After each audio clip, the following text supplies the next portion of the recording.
Oh, sorry ma, hindi ko na lang pagsasabay-sabayin. Isa-isa na lang, baka ma-overcharge ka. Ako na lang sa dalawa, ikaw sa isa. Tulungan mo ako.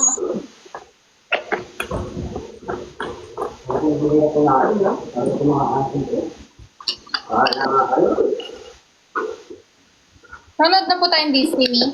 May papanoorin ka ba ba? May papanoorin ka pa? Ay tayo sa'yo. Yan tayo. Pagtapos ko dito, nag na tayo. Disney. Okay, sabay-sabay ko silang iinumin.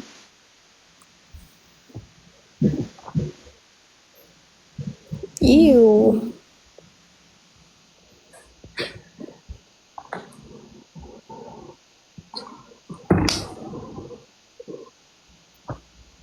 Oo nga eh. Di ba akin lagi mo akong inaaway sa gamot? Oo, na lagi magkaaway ni Anggi. Pag may sakit siya, tapos ayaw niya uminom ng gamot. Grabe Tapos- stress niya. Stress ko talaga, grabe, malala. Lalo pagka, halimbawa, tititigan niya lang na ganyan, tapos 2 hours na siyang nakatingin, ayaw niya pang inumin. Naku, wala ka na sa oras yung inom mo. Wala na sa oras. Gusto ko kasi yung pagka, sabihin, di ba, 8 hours, ganyan, or 4 hours, may iinom niya agad sa tamang oras. Yung sa kanya, wala na. Dapat halimbawa, pag 4 p.m. siya inom ng gamot, dapat 1 pa lang papainumin ko na siya para 4 mainom niya. Grabe din yung away natin na yun, no? Dahil sa gamot. Naalala ko naman. Grabe ka kasi. Oo nga, ba't kasi hindi nagsasend? Feeling ko tuloy wala na tayo sa live, Aki ko. Oo nga, aki ko. Hindi. Ano? Pahinga ka na? Call mo ako, noon tayo. Ano? Wala naman. Noon tayo. Hindi ko pinapanood yung pinapanood natin hanggat hindi kita kasabay. Kahit gusto kong panoorin. Natapos na nga pala ako sa The Heirs. Ang cute. Ang cute ng ending. Nagustuhan mo? Oo, sobra. Naaawa lang ako kay Won kasi siya lang yung hindi happy ending. Yes, true. Diba? Diba? Tapos sila lahat happy ending. Si Won, nag-sacrifice siya para sa company. Tapos pinili niya yung business kesa sa love.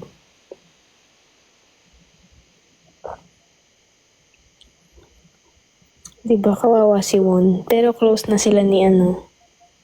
Tapos nakita na rin ni Yongdo yung mama niya. Tapos ayun, approve na din kay chairman si Chun-sang. Chaon-sang. Mm. Natapos na po lahat, hindi mo pa rin alam yung pronunciation. Dongsak. Sang. Nagustuhan ko siya. Good. Ngayon, may papanood ako sa'yo after ng pinapanood natin. Please mag-promise ka sa 1.1 na papanoorin natin yun. Pag natapos ng Can't Buy Me Love, Oo nga, tapos papanoorin natin yung yung gusto ko. mamatay ka man, promise. Elite yun elite. Yan. Elite. Anong story? Anong context? Spanish siya eh. Spanish? Wait lang, pinapanood mo ako ng Korean which is ayoko sa K-drama. Pero papanoorin kita ng Spanish. O sige. About saan? Anong context? Crime. Sobrang sobrang hirap. Parang may namatay doon. Sa dulo mo malalaman kung sino yung pinatay. Parang yung ang thrilling niya. Sige. Sige, may papanood din ako sa'yo. After nung Can't Buy Me Love, Elite. Tas yung sa'yo. Tayo, salitan ha. Okay. Yun Mahaba-haba din yun. Papanood sa'yo, maganda.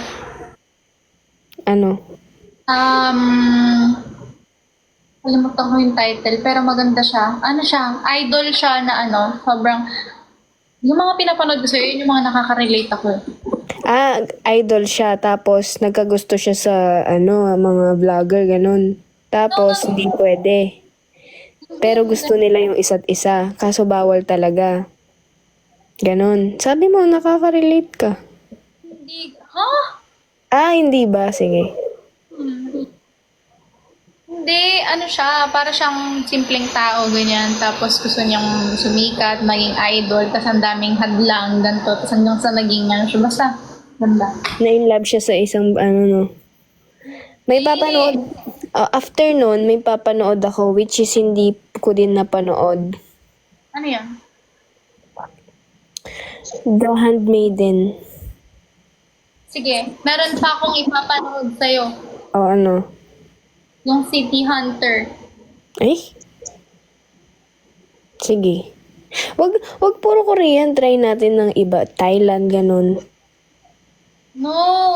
Sige, paano yung lineup? Can't Buy Me Love, Elite, Idol, Handmaiden, City Hunter. Tapos, papanood. Ako next, ha? Ako next. Ako na yung next nun. Okay, ikaw, ano?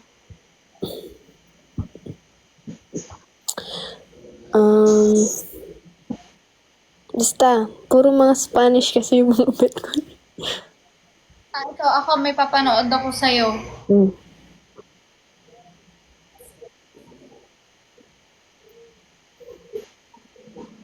Basta sunod-sunod, Ako, meron akong magandang alam, sobrang ano, yun, bukod sa The Heirs, City Hunter, yung ano, basta alam mo yung OST ng ano, Quenchana yogi so isuge, uri hamke sotan, modern Ganda ng boses mo naman. Grabe naman yung boses mo. Hindi, pero seryoso, yun yung ano, yung OST nun, ayun yun, yung sa idol na kinemegan ko rin.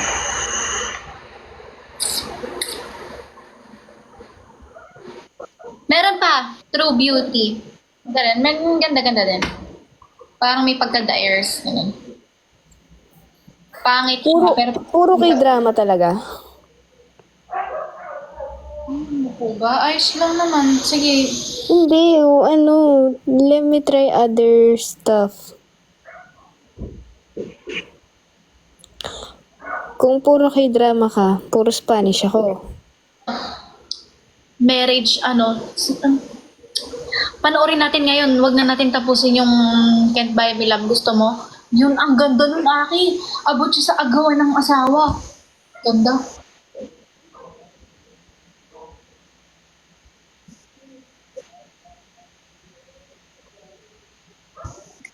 Manood tayo, mga Basta naka-line up naman yun eh. Sige. Meron pa akong alam. Dream High, maganda din. Dream High. Manood tayong Too Hot to Handle. Too Hot to Handle? Ano yun?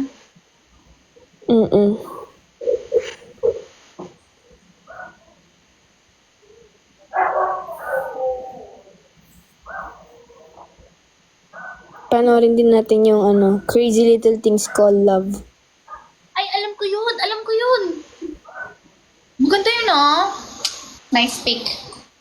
Sure, of course. Meron pa akong papanood sa'yo. Selena Gomez, tsaka si Demi Lovato, best friend sila. Princess sila. Basta, ganda Princess na. Diaries. Galing mo! Hindi yun yung title. Hindi nga yun yung title. Oo, pero parang ganun nga, no? Meron pa akong alam.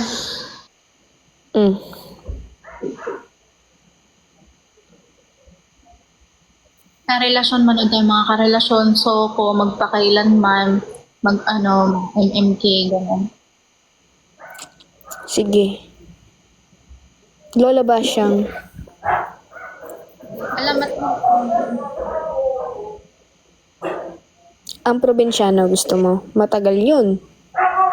Kung gaano katagal yun, siguro by that time, matatapos natin yun, feel ko, hindi ka na MNL.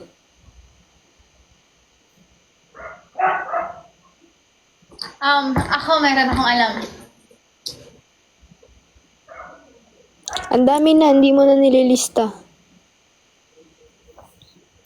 Alam mo, Mag-end ka na, mag-call na tayo para hindi na naka-filter yung mga sasabihin natin. Hush, Aki, maganda rin. Ang favorite ko talagang movie. Anong favorite kong movie? The Heirs. Hindi, horror. Horror. Anong favorite kong horror movie? Us. Very good. Sige nga kung naalala mo pa, anong story nun?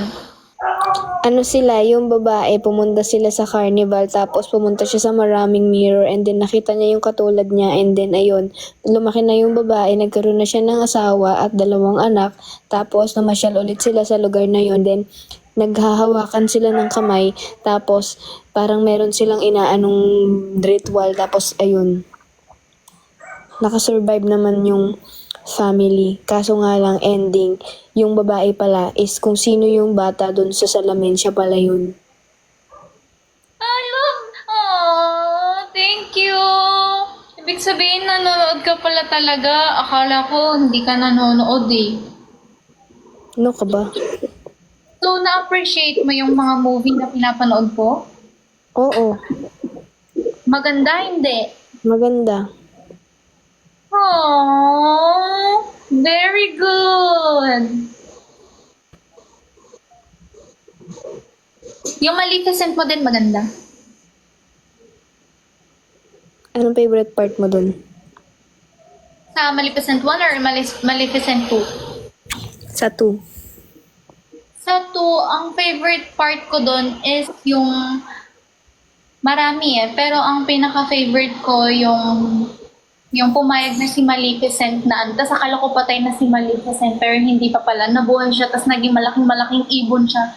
Tapos pagkatapos nun, pumayag na siya na ikasal yung anak niya doon sa lalaki na ayaw niya. Ganun. Kasi nga tao siya. Hindi tao yun. Tapos siya, di ba? Uwak siya. Ay, ano ba siya?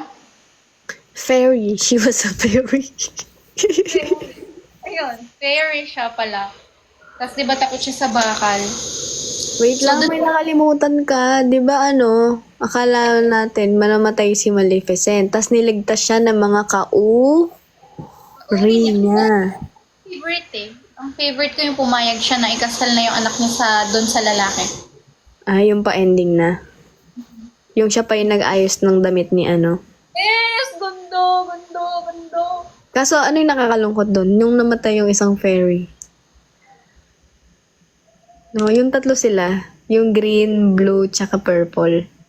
Nag-sinacrifice nung isa yung buhay niya para tapos pumunta siya doon sa Torotot. Pumasok siya sa loob. Tapos wala na siya, patay na siya, no? Oo, bakit ganoon? Kala ko in-expect ko mabubuhay pa siya. Actually, hindi sila nakaka-relate sa pinagkukwentuhan natin. Bakit tayo nagkukwentuhan nito? Wait natin video call na to.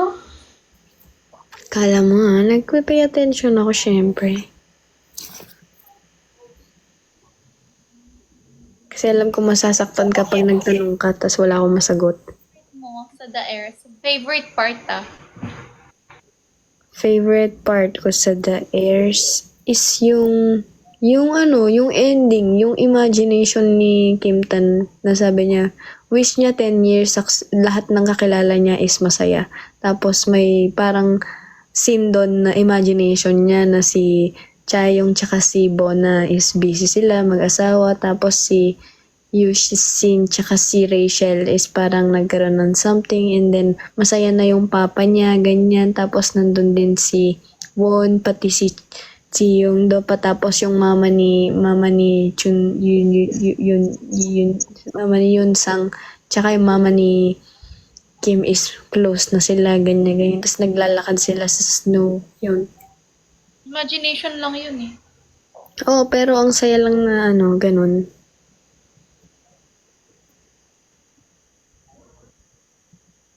Hindi ka kinilig? Alam mo, kinikilig ako syempre kasi nung kinilig ako nung nasa na hospital yung tatay niya, si chairman, tas dinala ni Kim Tan si Yun Sang, and then Wait, yung huwag mo na kwento kasi papanoorin ata nila. Ah, Sana panoorin yung lahat yung Inheritors, tas yung Maleficent 1 and 2 maganda. Ang ganda talaga, legit. Hindi nakakasawang panoorin. Yung The Heirs, ilang beses ko na yung pinanood eh. ako yung Elite. Kung yung movie mo is The Heirs, ako yung Elite. Yun yung memorize ko na sa lahat.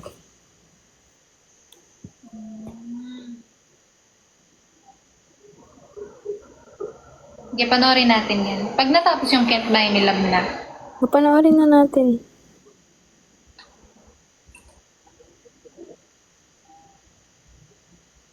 Panoorin na natin.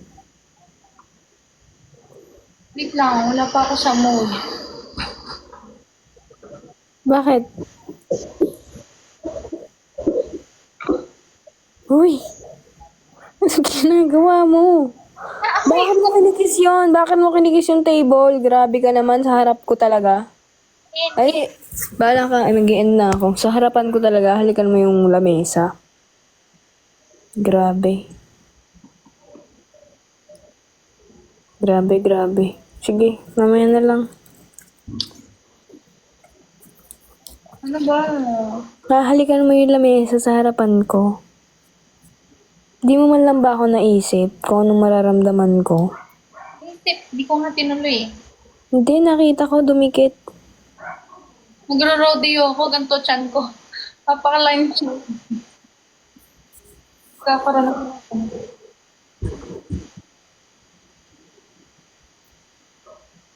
Huwag mo hawakan yung lamesa. Grabe, iba na yan ah. Iba na yung haplos mo dyan ah. Isa! Grabe naman. Sorry.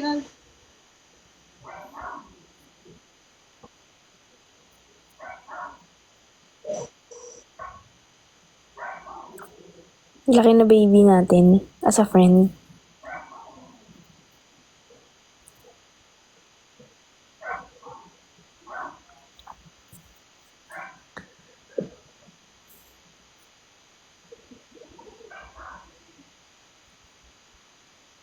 Ay, hindi nyo malalaman. Sabi Aki, paano ko malalaman?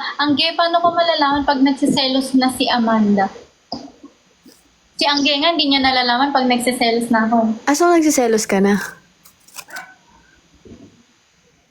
So, may pinagsiselosan ka na? Joke lang, ang ibig ko sabihin. Yan totoo. Ay, mamatay man, ano ba? So, wala ka pa pinagsiselosan. Wala pa, sa ngayon. Ganyan ako kaayos, guys. To the point na wala siyang mapagseselosan sa akin. Hindi mo pa nahuhuli kung paano ko magselo, so... Hindi, Siyempre. kasi maano kasi ako eh. Like, parang wala ka talagang pagseselosan sa akin. What? Isa-isahin ko po. Ha? So, nagsiselos ka nga?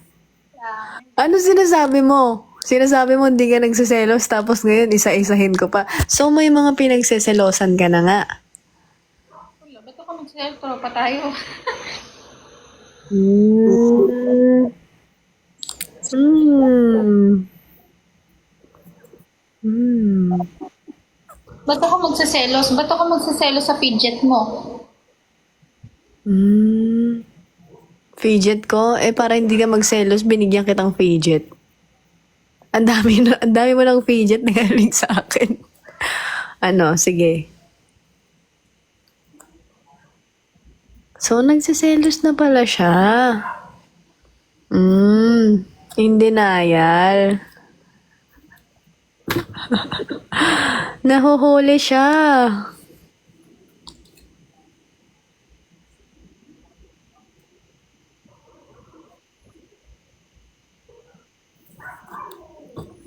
Okay lang yan.